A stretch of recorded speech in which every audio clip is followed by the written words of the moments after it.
In February of 1733, a ship full of settlers led by General James Oglethorpe arrived at Yamacraw Bluff near a river along the southeast coast of the United States.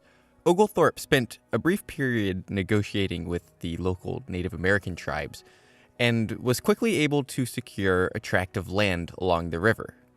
Here, he founded a new settlement, which he named Savannah, after the river it bordered, and it was to become the first city of a new colony, Georgia, a colony that was founded largely with the intention of acting as a buffer against the Spanish to the south.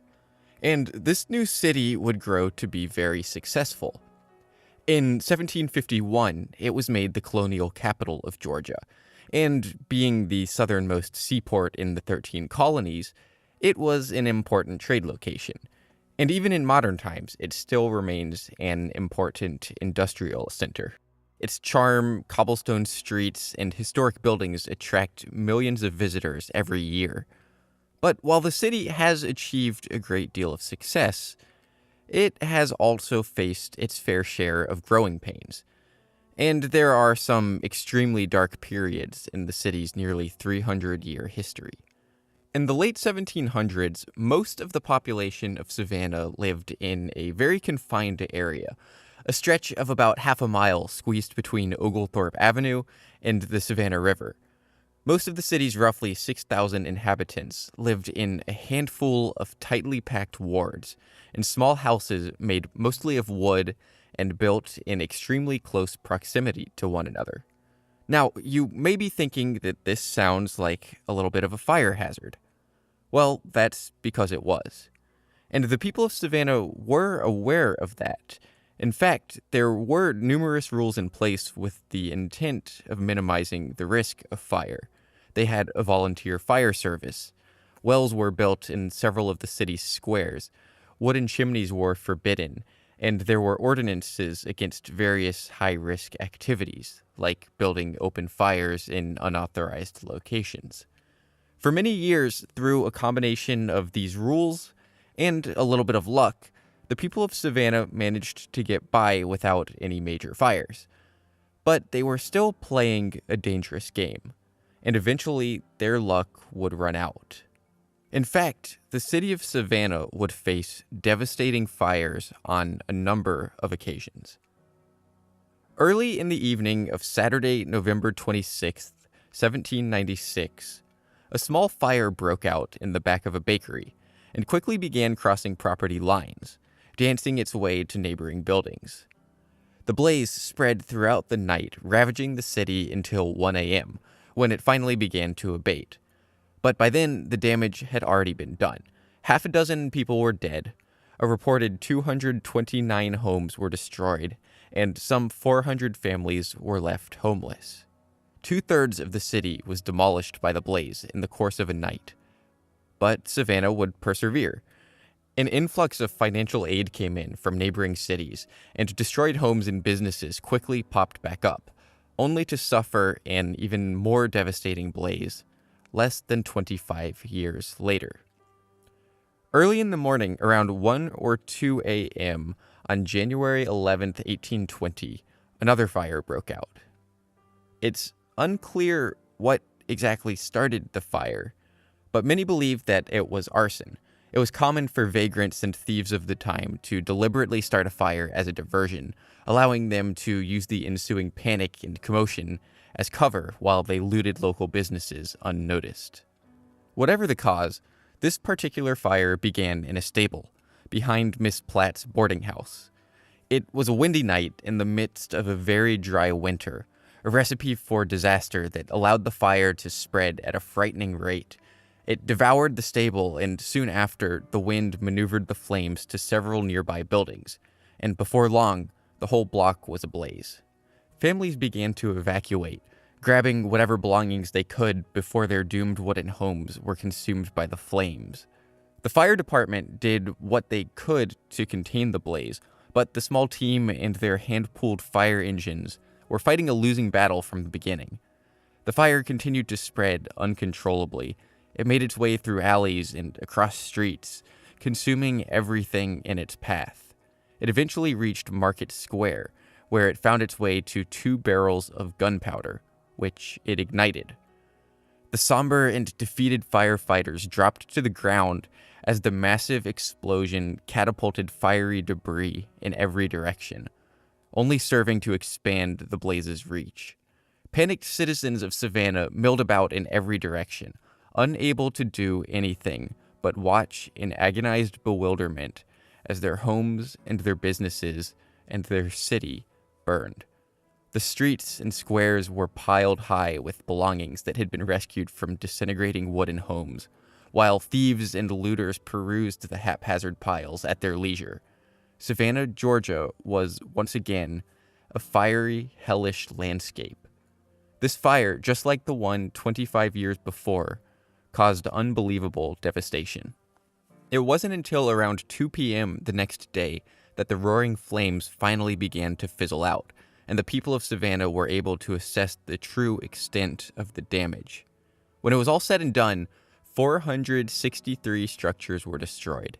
The business part of town was essentially erased. The public market, the United States Bank, the local newspaper offices, all gone. Only 2 stores in the entire city survived. But it wasn't just the businesses that were destroyed. Following the inferno, 2/3 of the residents of Savannah were left homeless, many of whom were unable to save anything except for the clothes on their backs. But for the people of Savannah, the hardships were not over yet. In fact, this was only the beginning, and the worst was yet to come. Following the Great Fire of 1820, the city of Savannah was faced with a new, even more deadly adversary: yellow fever. The altered landscape of the demolished city became a breeding ground for mosquitoes. The dark, damp shells of collapsed buildings quickly filled with water, creating warm pools that were perfect incubators for mosquito larvae. By summer, countless people throughout the city were suffering from a terrible fever, accompanied by convulsions and black vomit. Citizens began to die by the hundreds. Those with the means to evacuated the city, opting to live elsewhere with friends or family until the danger had passed. But many had nowhere to go, and instead were forced to wait it out. Terrified families huddled together in their homes, often with their dying relatives quarantined above on the top floor. Outside, the streets were lined with the bodies of the deceased, while death carts trundled through town, collecting the bodies to be buried. Savannah was a grim, corpse-ridden ghost town. By early October, only about 2,500 people remained in Savannah, while only 4 months before, there had been about 7,500 residents. By December, the epidemic finally began to fizzle out, but not before an estimated 895 people had died as a result of the yellow fever epidemic. In fact, people died at such a rapid pace that the burial process became haphazard at best. In its late stages, yellow fever plunges its victims into an immobile, coma-like condition. Doctors of the time were not completely clear on how exactly to define death, and it was not uncommon for the living to be confused with the dead, ultimately resulting in people being buried alive. Given the rate that the illness was spreading, it was very common for family members to die in quick succession, and sometimes, when placing a new body inside the family tomb, scratch marks would be found on the inside of the door, evidence of someone inside trying to escape, leaving their family with the gut-wrenching realization that they had buried a loved one alive. Looking back, it's easy enough to see how this tragedy happened. To the people of the time, it simply looked as if the ill were, in fact, dead. And it's only when viewing the situation through modern eyes that we are able to understand what exactly happened, that the dead were not dead. Now, in this case, the burial and revival of the dead was a tragic mistake. A mistake that no one had any idea had happened until it was too late. But throughout history, there are abundant examples of cases where people come to believe that the dead are not actually dead. And oftentimes, this leads to some very startling results.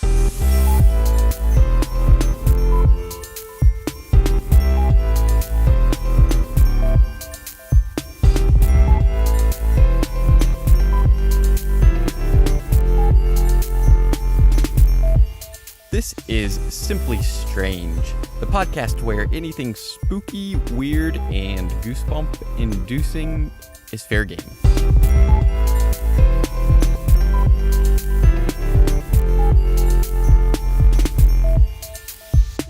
Hello there, I am PJ, and you are listening to episode 21 of Simply Strange.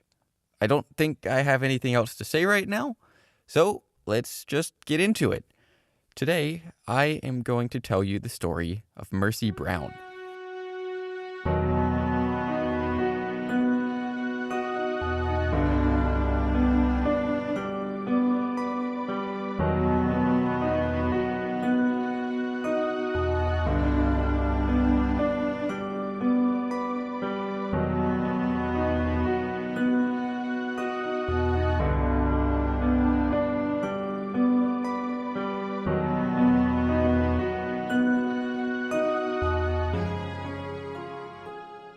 The reanimation of the dead is a fear that has influenced humanity for almost the entirety of written history.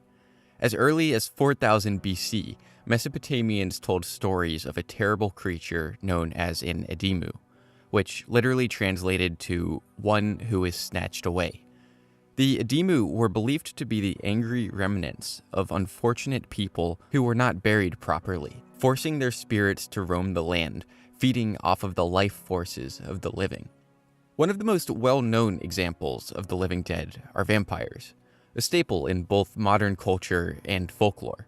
While the concept of undead, blood-sucking creatures has been present in nearly every culture throughout history, the myth of the vampire originated sometime around the late 17th century in Eastern Europe.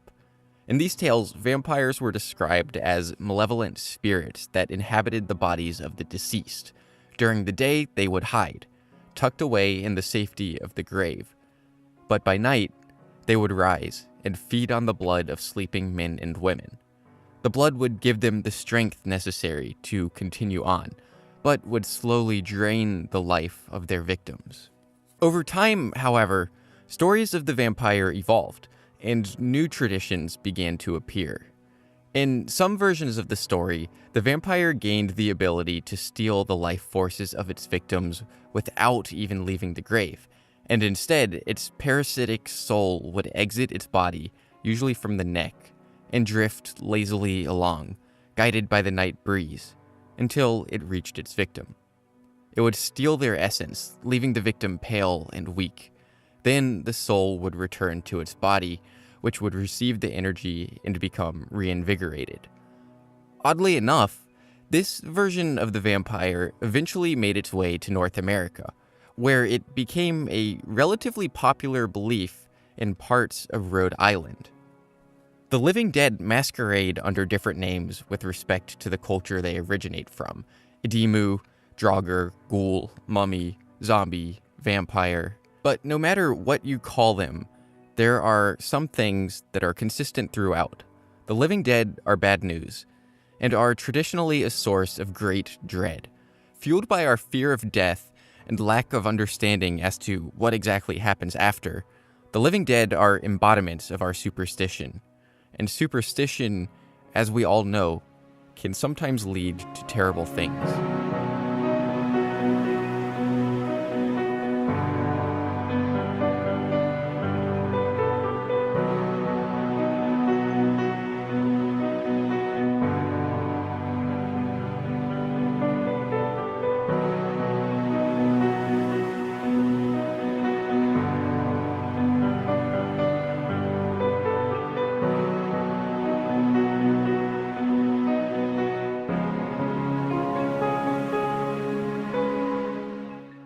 While Savannah, Georgia was busy dealing with its yellow fever outbreak, hundreds of miles to the north, New England was dealing with its own deadly enemy, tuberculosis, a disease that people of the time knew little about. In fact, many of the people of rural New England didn't even refer to it as tuberculosis as we do now. To them, it was known as consumption, due to the fact that one of the most dramatic symptoms was weight loss, which gave the impression that the life of the victim was slowly being sucked away from them. It was a terrible disease, responsible for almost a quarter of all deaths. It was the leading cause of mortality in the Northeast United States through the 1800s. Its victims would spend months or even years suffering from a tremendous fever and a bloody cough while their body slowly wasted away. George and Mary Brown lived in a tiny Rhode Island town called Exeter with their 3 children. Life in Exeter was a challenge. It was mostly a farming town, which would have been all well and fine if it weren't for one little issue. The soil there was infertile and rocky, and not very suitable for agriculture. So between the constant threat of consumption, the casualties suffered in the Civil War, and the masses of residents leaving for promises of richer land to the west, the population of the town was dwindling. From 1820 to 1892, the population of Exeter fell from 2,500 people to just 961. Despite all this, though, the Brown family was sticking it out. George was a well-respected farmer, and he and his wife and children lived on a modest homestead of about 30 acres on the edge of town, relatively unfazed by the hardships of the time. That is, until December of 1883. George's wife, Mary Brown, was struck by consumption, and she stood little chance against the deadly illness. The disease ambushed her suddenly and violently, and before long, the unfortunate woman was fighting a desperate battle with the horrible illness. Every night she spent without sleep, as she trembled and sweat, coughing up blood and quickly wasting away, until all that was left was the emaciated shell of the woman who was once Mary Brown. Her breathing, barely able to interrupt the constant cough, was shallow and laborious. Her eyes were sunken, and her gaze seemed far away.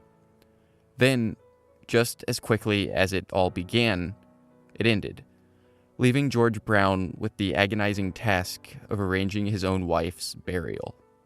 But this was not to be the end of his trouble. In fact, it was far from it. Just 7 months later, his eldest daughter, 21-year-old Mary Olive, also succumbed to consumption. And a few years after that, in 1890, his son Edwin also fell ill with the terrible disease. He, like his mother and sister before him, began to lose his color and his appetite. He was greatly fatigued, and he suffered a terrible cough. However, he managed to keep death at bay for much longer than his mother and sister had.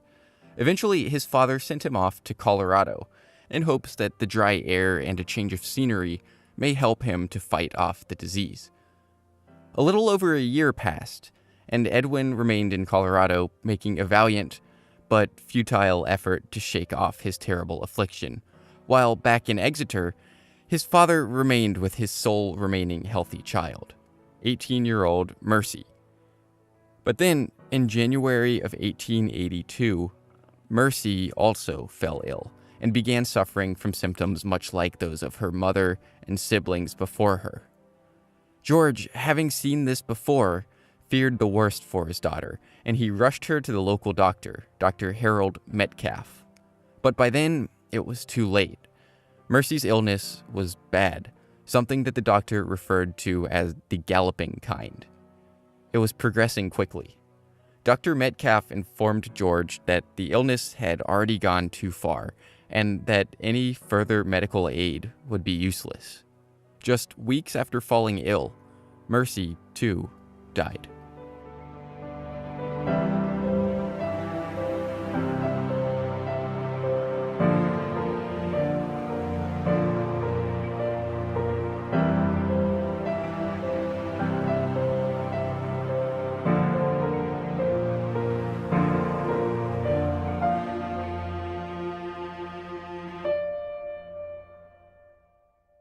Around the same time as Mercy's death, it was decided that Edwin, George's only remaining living child, was not making any improvements as a result of his tenure in Colorado, so George arranged for him to come home. Now, at this point, as you might expect, George was a distraught, broken man. He had lost nearly everything, his wife and 2 of his 3 children. And Edwin, upon his return, was in worse condition than George had anticipated. He too was on the brink of death. The community rallied around him, offering support for George and prayers for his ailing son. And some had something else to offer as well: advice. A number of George's neighbors, likely fearing for their own health, were not content with prayers alone, and suggested a more aggressive approach.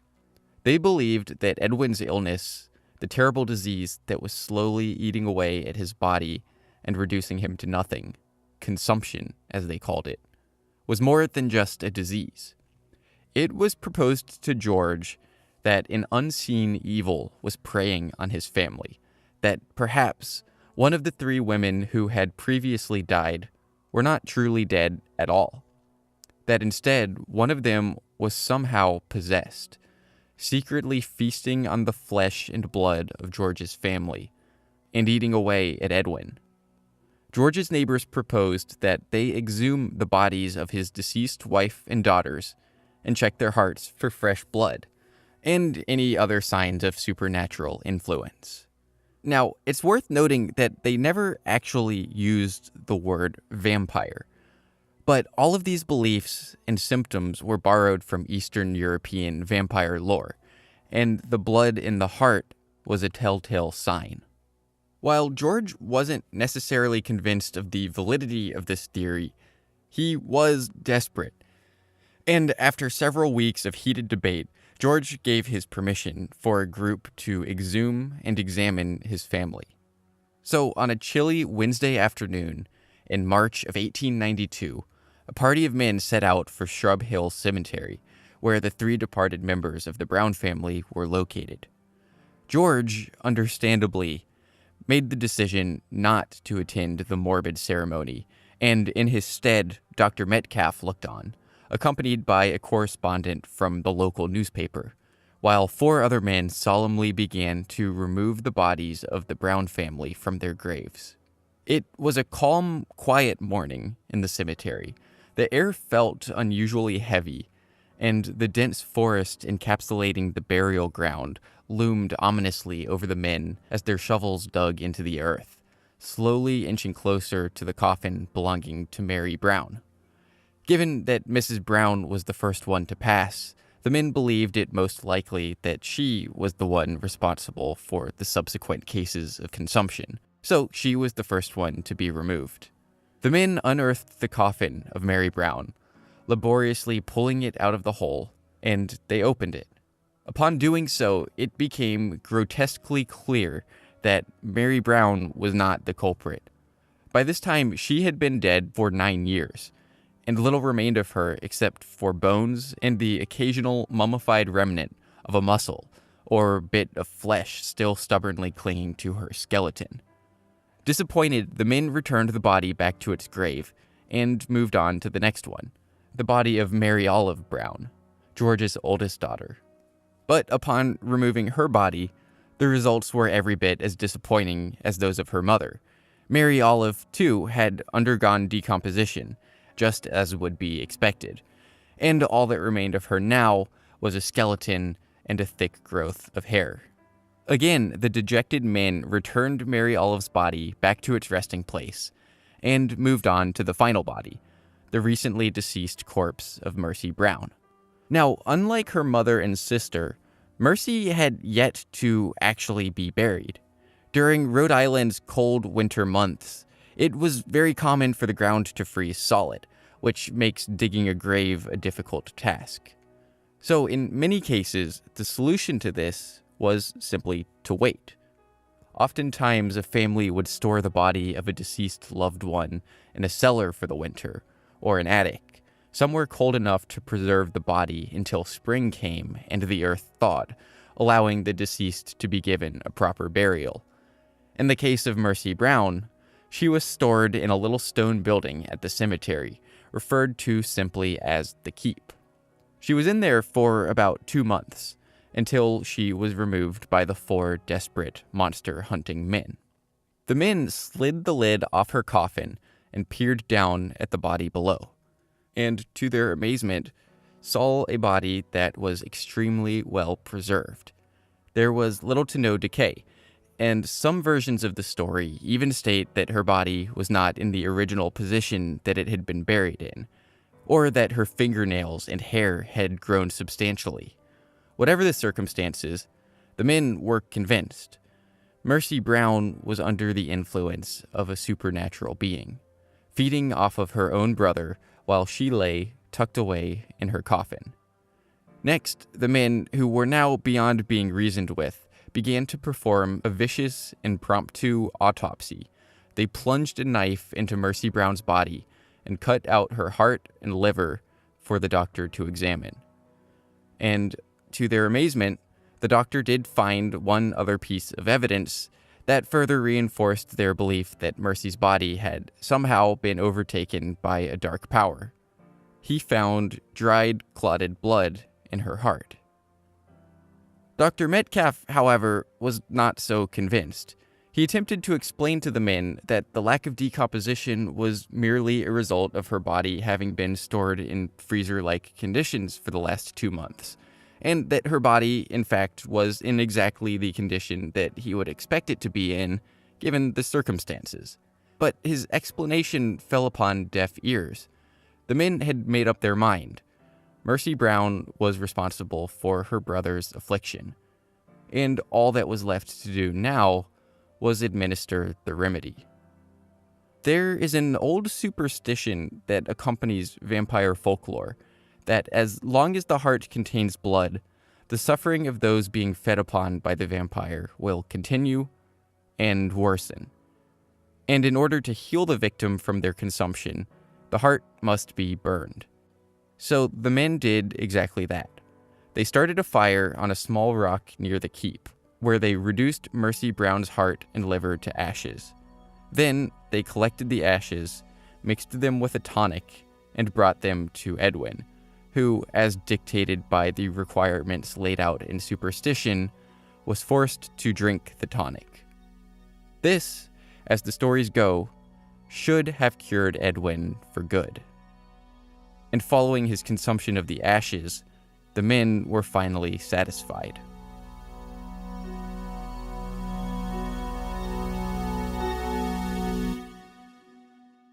Frustratingly enough, Mercy and Edwin Brown were actually living in a time where the medical knowledge to diagnose tuberculosis did exist. The disease was officially given the name tuberculosis in 1839, and in March of 1882, 10 years prior to Mercy and Edwin's deaths, bacteriologist Robert Koch discovered the organism responsible for the alleged consumption, a tiny bacteria in the lungs called tubercle bacillus. Following this discovery, Koch was confident that a cure would be found, and that the fear caused by the dreadful disease would soon abate. His optimism, however, was unfounded. It took many more years to get a handle on the disease, and in more remote places like Exeter, Rhode Island, there was little knowledge at all to the science behind consumption, and it continued to incite hysteria and attempts at bizarre folk remedies. In the case of Edwin Brown, despite all the efforts made to save him, the remedies were wholly ineffective, and he still died about 2 months later. His sister, Mercy Brown, on the other hand, went down in history as one of the most famous examples of suspected vampirism.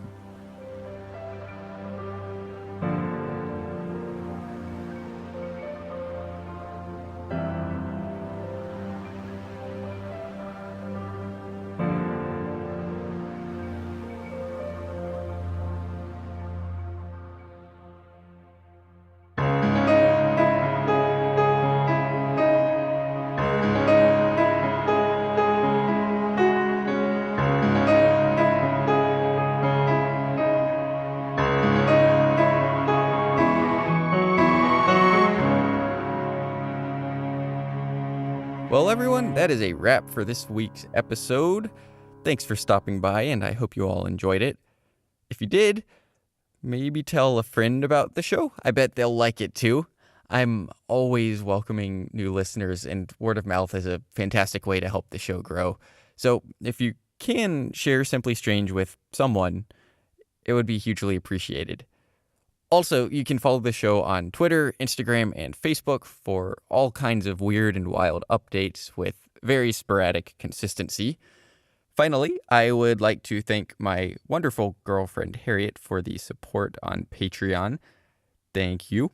It's much appreciated. If anyone else would like to join her, you can do so over at patreon.com/simplystrange. I'll put that link in the description. There's stickers and stuff over there, so that's fun. And a huge thank you to everyone who supports the show over there on Patreon as well. I want to keep improving the show, and your support really does help me to get there, so thank you. Simply Strange will be back in 2 weeks with another spooky story for you.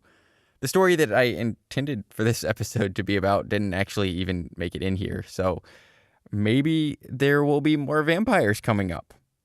But probably not. I guess you'll just have to tune in to find out.